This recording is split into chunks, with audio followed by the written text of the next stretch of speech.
Hello दोस्तों, कैसे हैं आप सब लोग। आज का हमारा नया टॉपिक है, अगर आप पर्सनल लोन या कोई भी लोन लेने जा रहे हो उससे पहले जान लीजिए 10 हिडन चार्जेस, नहीं तो लोन पड़ जाएगा महंगा।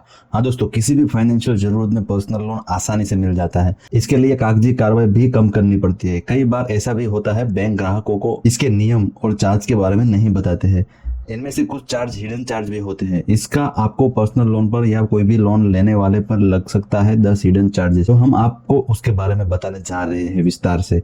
तो आइए विस्तार से जानते हैं इस चार्जेस के बारे में दोस्तों। अगर इस वीडियो पे आप पहली बार है तो सब्सक्राइब किए बिना मत जाना दोस्तों, क्योंकि आने वाले टाइम में हम ऐसे ही टिप्स लाते रहेंगे। आज के समय में बढ़ती जरूरतों की वजह से लोगों को लोन लेने की जरूरत पड़ जाती है। ऐसे में अगर आप पर्सनल लोन ले रहे हैं तो आपको कुछ ऐसी छिपी हुई शर्तों का भुगतान करना पड़ता है। यह चार्जेस अक्सर छिपे रहते हैं और इसे बहुत से लोग इन्हें अनदेखा कर देते हैं। जब तक लोन की पूरी राशि चुकानी नहीं होती तब तक इन छिपे चार्जेस के बारे में पता भी नहीं चलता है।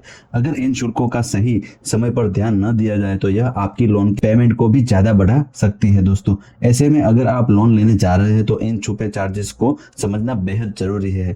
हाँ दोस्तों, जैसे कि आप यहाँ पे देख पा रहे हैं कि जो जो अभी छुपे चार्जेस है उसको यहाँ पे हम आपको दिखाने जा रहे हैं।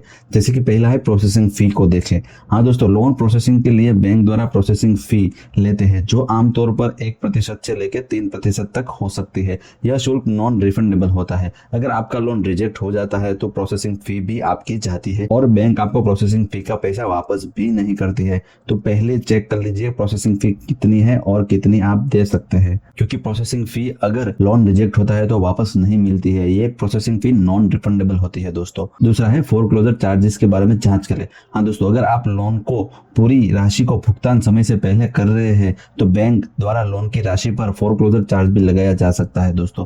और यहाँ पे आपको हर लोन पे फोरक्लोजिंग चार्ज लगेगा। तो आप कोई भी लोन लेने से पहले फोरक्लोजर चार्जेस को एक बार देख लीजिए। यह चार्ज 2% से लेकर 5% तक हो सकता है। इस वजह से लोन को लेने से पहले आप इसके चार्ज के बारे में भी जरूर जांच कर लीजिए दोस्तों। लोन लेने के बाद अगर आपके पास कहीं से भी पैसे की व्यवस्था होती है तो आप लोन क्लोज करना चाहते हैं तो तब आपको चार्जेस भी देना पड़ सकता है। वो चार्जेस कितना है वो एक बार आप पहले पूछ लेना दोस्तों। तीसरा है पार्ट पेमेंट चार्जेस भी चेक करें। अगर आप लोन की कुछ राशि का भुगतान समय से पहले ही कर देते हैं तो कुछ बैंक इस पर पार्ट पेमेंट चार्जेस को भी लगाते हैं। यह चार्ज 1% से लेकर 3% तक हो सकता है दोस्तों।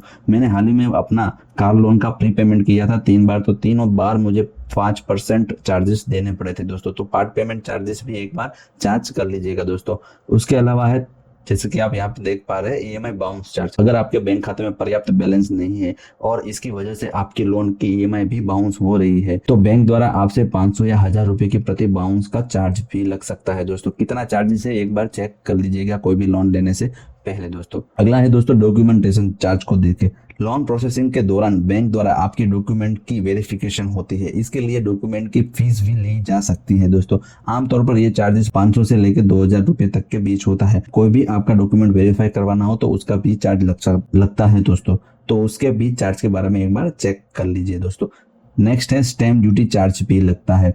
कुछ राज्यों में लोन एग्रीमेंट को बनाने के दौरान स्टैम्प ड्यूटी चार्जेस लगाई जाती है, जो 0.10% से लेकर 20% तक लगाई जा सकती है। यह राज्य सरकार द्वारा किया जा सकता है तय। हाँ दोस्तों, स्टैम्प ड्यूटी चार्जेस कंपलसरी कुछ राज्यों में है, तो एक बार स्टैम्प ड्यूटी चार्जेस क्या लगती है वो भी एक बार चेक कर लीजिए दोस्तों। अगला है लोन कन्वर्जन फीस है शामिल। हाँ दोस्तों, अगर आप भी अपने पर्सनल लोन या कोई भी लोन की ब्याज दर को फ्लोटिंग से फिक्स या फिक्स से फ्लोटिंग में तब्दील करना चाहते हैं तो बैंक द्वारा इस पर आपको 2% से लेकर 3% तक का कन्वर्जन चार्ज वसूल कर लिया जाता है दोस्तों। कन्वर्जन चार्जेस हालांकि 2% से लेकर 3% होता है। अगर आप फिक्स में से फ्लोटिंग में जाना चाहिए या फिर फ्लोटिंग में से फिक्स में जाना चाहिए तो आपको भी चार्जेस देना पड़ सकता है। वो एक बार चार्ज चेक कर लीजिए दोस्तों। नेक्स्ट है बैंक लॉगिंग फीस भी करता है चार्ज। कुछ बैंक और NBFC non banking financial company द्वारा लोन का आवेदन करने के दौरान लॉगिंग फीस का चार्ज भी वसूल किया जाता है दोस्तों। ये चार्ज 500 से लेकर 5000 तक हो सकता है दोस्तों। यहाँ पे पर्सनल लोन में 500 से लेकर 2000 तक हो सकता है दोस्तों। अगर आप भी कोई प्रोसेस करवाना चाहते हो, कोई लोन का प्रोसेस करवाना चाहते हो तो लॉगिंग चार्ज के बारे में एक बार चेक कर लीजिए दोस्तों, जो कि नॉन रिफंडेबल होता है।